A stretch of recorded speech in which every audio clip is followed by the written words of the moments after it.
మన Chiranjeevi vascular and multi speciality hospital దేశంలోనే best vascular and endovascular facilities and all multi speciality care.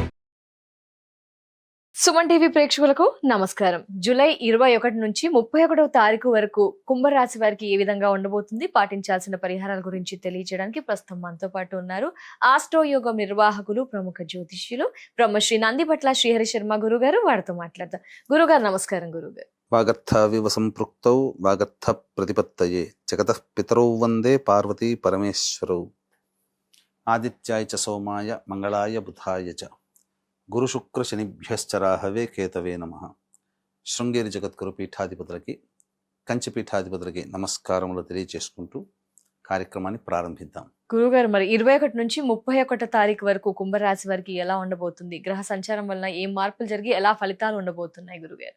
ప్రధానంగా ఈ యొక్క కుంభరాశిలో జన్మించినటువంటి వారికి గమనించుకున్నట్లయితే గురువు అనుకూలంగా లేకపోవడం గత కొన్ని రోజులుగా చూస్తున్నాం.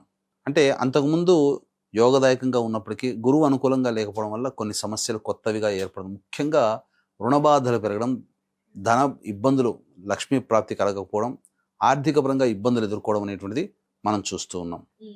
అయితే అలాగే ఇన్వెస్ట్మెంట్స్ పరంగా చూసుకున్నప్పటికీ కూడా ఏమాత్రం కూడా అనుకూలంగా లేనటువంటి పరిస్థితి. అందుకని వీక్షించేటువంటి ప్రేక్షకులు కుంభరాశిలో ఉన్నటువంటి వాళ్ళు స్టాక్స్లలో పెట్టుబడులు పెట్టకండి, ఇది ఏమాత్రం కూడా యోగ్యము కాదు. ఈ విషయాన్ని గమనించుకోవాలి. ఇక ప్రధానంగా ఏదైనప్పటికీ కూడాను ఫైనాన్స్ ఒకరికి డబ్బులు అప్పుగా ఇవ్వడం అంత మంచిది కాదు. ఈ యొక్క సమయాలు అనుకూలంగా లేవమ్మా. కాబట్టి ధనపరంగా జాగ్రత్తలు ఉండాలి. ఇప్పటికే చాలా గ్రహాలు అనుకూలంగా లేవు. అటువంటిది ఇప్పుడు ఈ యొక్క శని భగవాన్ కూడా వక్రీకరించి ఉన్నటువంటి కారణం 27వ తారీఖు నుంచి జన్మశనిలోకి వచ్చేసేస్తారు. జన్మశని ప్రభావము ఇటు కుటుంబ శని ప్రభావం అనేటువంటిది ఏక విధాలుగా ఉంటుంది. కాబట్టి ఇక జాతకరీత్యా ఈ సంబంధించినటువంటి గ్రహాలు చాలా మటుకు అనుకూలంగా లేవమ్మా. ఇటు శుక్రుడు అనుకూలంగా లేడు. ఈ కారణం చేత వివాహ సంబంధాల విషయాల్లో ప్రేమికుల మధ్య లేదా దంపతుల మధ్య కొంత పొరపచ్చాలు రావడం, వివాహ సంబంధ విషయాల్లో అబ్బాయిలు అమ్మాయిలు కాస్త ఇబ్బందులు ఎదుర్కోవడం, సరిగ్గా సంబంధాలు కుదరకపోవడం లాంటివి, ఇలాంటివన్నీ జరుగుతాయి. కానీ ఒకే ఒక్క మెరుగైనటువంటి పరిస్థితి ఏమి అంటే ఉద్యోగులకి, అనగా నిరుద్యోగస్తులకి ఉద్యోగం లభిస్తుంది కానీ సంపాదిస్తారు, కానీ ఖర్చు కూడా ఎక్కువగా ఉండడం వల్ల సంపాదించిందంతా పోతుంది. ఆల్రెడీ ఉద్యోగం చేస్తున్నటువంటి వాళ్ళకి మంచి ప్రమోషన్స్తో కూడుకున్నటువంటివి ఉంటాయి. ఉద్యోగపరంగా అభివృద్ధి ఉంటుంది తప్ప మిగతా ఏ విషయంలోనైనా కానీ బాగా తొందరగా ఖర్చులు అయిపోతుండడం, డబ్బుల కోసం ఎదురు చూడాల్సినటువంటి పరిస్థితి రావడం, ఏది ఏమైనప్పటికీ కూడా అనుకూలంగా లేనటువంటి పరిస్థితి యొక్క కుంభరాశిలో జన్మించినటువంటి వారికి గోచరం అవుతుందమ్మా. కాబట్టి అన్ని విధాలుగా జాగ్రత్తలు పాటించాలి. విద్యార్థులు కూడా ఈ సంబంధించినటువంటి సమయాన్ని ఏమాత్రం కూడా తేలికగా తీసుకోకూడదు. ప్రతిదీ కూడాను ఛాలెంజింగ్ గానే తీసుకొని ముందడుగు వేయాలి. కాబట్టి మొక్కవోని ఆత్మధైర్యంతో ముందడుగు వేస్తేనే ఈ సంబంధించినటువంటి కుంభరాశిలో జన్మించినటువంటి వాళ్ళు కొంతకాలం ఇబ్బంది పడక తప్పదు. నా ఉద్దేశం ప్రకారం అక్టోబర్ వరకు ఇలాంటి సమస్యలు ఎక్కువగా ఉంటాయి. కాబట్టి ఇక అధైర్యపడకుండా ధైర్యంతో ముందడుగు వేస్తే ఈ కుంభరాశిలో జన్మించినటువంటి వాళ్ళకి చాలా మంచి జరుగుతుంది. అన్నిటికంటే మించి ఈ కుంభరాశిలో జన్మించినటువంటి వాళ్ళకి దైవానుగ్రహం ఇప్పుడు కావాలి. ఎందుకనంటే ఎంత ఇబ్బందులు ఉన్నా, ఇప్పుడు ఎంత ఎండ ఉన్నా, ఎంత వాన వస్తున్నా గొడుగు పట్టుకుంటే మనం రక్షింపబడతాం కదా, ఎండ నుంచి వాన నుంచి. అలాంటి ఆచ్ఛాదన ఇచ్చేది గొడుగు లాంటిదే దైవానుగ్రహం. ఈ దైవానుగ్రహాన్ని పొందారనుకోండి, ఎన్ని సమస్యలున్నా కూడా బాధించవు. సమస్యలు ఉంటాయి కానీ ఆ సమస్యలు మనల్ని బాధించకుండా ఆ సమస్యల్ని ఎదుర్కోగలిగే మానసిక ధైర్యం ఈ యొక్క కుంభరాశిలో జన్మించినటువంటి వారికి ఉంటుంది. కాబట్టి చక్కగా దైవానుగ్రహానికి మించినది కుంభరాశి వారికి వేరే ఇంకా ఏ పరిహారము లేదు అని చెప్పడంలో ఏమాత్రం సందేహం లేదు. గురువుగారు, మరి ఏంటి 21 నుంచి 31 తారీఖు వరకు ఆదాయ వ్యయ అలాగే మానసిక పరిస్థితి ఎలా ఉండబోతోంది? ప్రధానంగా గమనించుకున్నట్లయితే సమస్యలన్నీ ఇట్లాగే ఉన్నప్పటికీ కూడా మంచి రోజులంటూ ఉండవా అనంటే కొన్ని రోజుల్లో 21వ తారీఖు నుంచి 31వ తారీఖు వరకు చెప్పుకునే కొన్ని రోజుల్లో మంచి మరియు చెడు కూడా ఉంటాయని చెప్పవచ్చు. అయితే ప్రతి మనిషి కూడాను సొంత ఇంటి కల నెరవేరాలని కోరుకుంటాడు. అలాగే ఆర్థిక పరంగా లోన్స్ శాంక్షన్ కావాలి, ధనప్రాప్తి కలగాలి, అలాగే విద్య, వివాహ, ఉద్యోగ, దాంపత్య, అనారోగ్య సమస్యలు ఏవి ఉన్నా అవి తొలగిపోవాలి. ప్రస్తుతం శని 27వ తారీఖు నుంచి మారాడు కాబట్టి, అంటే మారాడంటే వక్రీకరించిన స్థితిలోకి వెళ్తున్నాడు కాబట్టి అన్ని రాశులు 12 రాశుల వరకు శని ప్రభావము ఇబ్బందిగానే ఉంటుంది. కాస్త మంచి చెడు చెప్పుకోవాలమ్మా. కాబట్టి ఇక అన్నిటికంటే మించి శత్రు సమస్యలు, కోర్టు సమస్యలు, ఆస్తి తగాదాలు, ప్రయోగ బాధ నుంచి బయటపడాలని అనుకునేటువంటి వాళ్ళు మన తొలి ఏకాదశి సందర్భంగా రాత్రి 9 గంటలకి మన పీఠం ఆధ్వర్యంలో వారాహి, ప్రత్యంగిర, బగళాముఖి, రాజశ్యామల, ధూమావతి, శనైశ్చర హోమాది కార్యక్రమాలు జరిపించి పూజ చేసిన వారాహి మాల ఇవ్వడం జరుగుతుంది.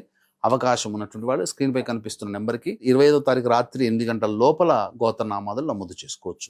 ఇక దైనందిన కార్యక్రమంలో, రోజువారీ కార్యక్రమంలో కనుక మనం చూసుకున్నట్లయితే 21వ తారీఖు రోజున ఖర్చులు అధికంగా ఉంటాయి, ప్రశాంతత లోపిస్తుంది, ఏ పని చేయాలన్నా కూడాను ఆసక్తి ఉండదు, ప్రతిదీ కూడాను కాలయాపన జరుగుతుంది. 22, 23 తేదీల్లో మాత్రం తండ్రి గారి ఆరోగ్యం పట్ల శ్రద్ధ వహించాలి. అలాగే సంతానం మూలకంగా ఖర్చులు, సమస్యలు పెరుగుతాయి, సంతానంతో విభేదాలు అనేటువంటివి వస్తాయి, ఆస్తిపాస్తులకు సంబంధించిన చర్చలు, కోర్టుకు సంబంధించినటువంటి చర్చలు వస్తాయని చెప్పవచ్చు.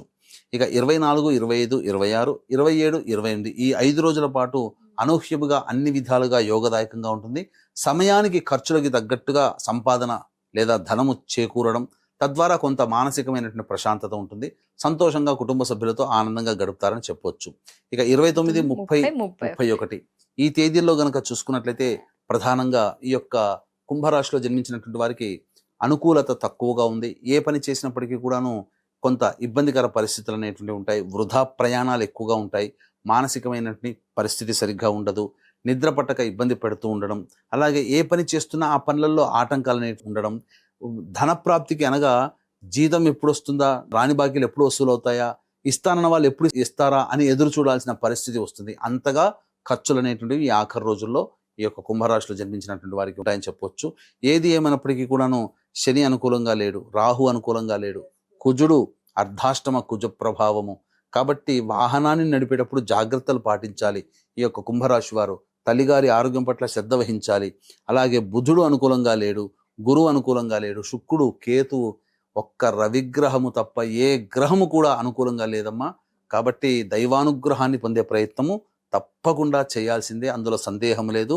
దైవనామ స్మరణ తప్ప ఈ కుంభరాశి వారిని రక్షించేది ఇక ఏదీ లేదు అని గమనించాలి. మరి ఏం చేయాలి గురుగారు? ఇంత కష్టంగా అనిపిస్తుంది కుంభరాశి వారిది వింటూ ఉంటేనే. ఏం పరిహారం పాటించాలి, ఏం చేయాలి? ప్రతిరోజు కూడాను నవగ్రహాల చుట్టూ శివాయ నమః అంటూ 27 ప్రదక్షిణలు చేసి నవగ్రహ స్తోత్ర పారాయణము 11 సార్లు పారాయణం చేసి ఈశ్వరుడికి అభిషేకం, అర్చన జరిపించుకుంటే చాలా మటుకు సమస్యలు పరిష్కారం అవుతాయి. ఇలా ఈ విధంగా ఒక 7 రోజులైనా లేదా నెలాఖరు వరకైనా కానీ ఈ విధంగా చేసుకున్నట్లయితే చాలా ఉపశమనం పొందుతారు.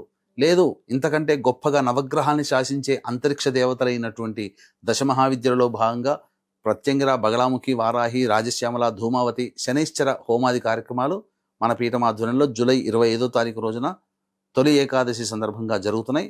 రాత్రి 8 గంటల లోపల స్క్రీన్పై కనిపిస్తున్న నెంబర్కి కాంటాక్ట్ చేసి గోత్రనామాలు నమోదు చేసుకుంటే ఆ విధంగానైనా కానీ దైవానుగ్రహాన్ని మనం సంపాదించుకోవచ్చు. తప్పకుండా. ధన్యవాదాలు గురుగారు. నమస్కారం. సర్వం శ్రీ ఉమామహేశ్వర పర బ్రహ్మార్పణమస్తు. సో ఎస్, చూసారు కదా, గురువు గారు కుంభరాశి గురించి అయితే వివరణ ఇచ్చారు. ఖచ్చితంగా పరిహారాన్ని పాటించండి, మెరుగైన ఫలితాల్ని పొందండి. అలాగే గురువు గారి ఆధ్వర్యంలో జూలై 25న వారాహి అమ్మవారి పూజలో కానీ, హోమంలో కానీ మీ గోత్రనామాదులు నమోదు చేసుకోవాలనుకుంటే కనుక స్క్రీన్ పై నెంబర్ ఉంటుందండి, వెంటనే కాల్ చేసి మిగతా డీటెయిల్స్ ని తెలుసుకోండి. నమస్కారం.